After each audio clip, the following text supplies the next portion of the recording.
vinegar. Wala akong rice wine, kaya ito pwede naman optional. Rice vinegar.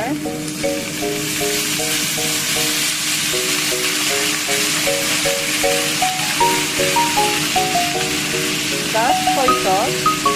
Tinatansya ko na lang. Timplahin ko na lang ulit mamaya. So, oyster.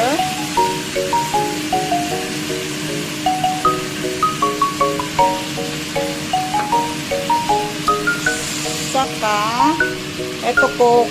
Meron kasi yung stock na Coke na binigay ng kaibigan ko. Bihira naman ako umiinom ng soft drinks. Kaya para hindi ba sayang, eto na.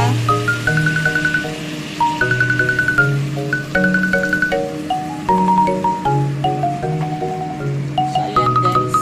O, diba? Hindi nasayang. Kaysa naman itapong ko, ayun, naisipan kong ihalo dito sa pork knuckle.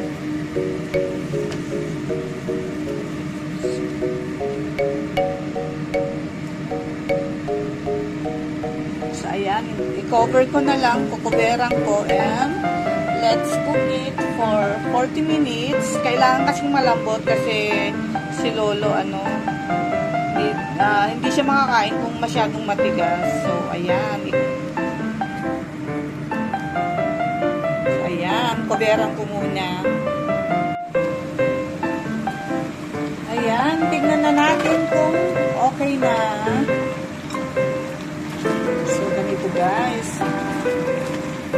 Loob na naman ang kaldero nito. Mapapadami na naman ang rice. So, ayan. Malambot na. Okay na. So, love fun. Ciao. Let's eat.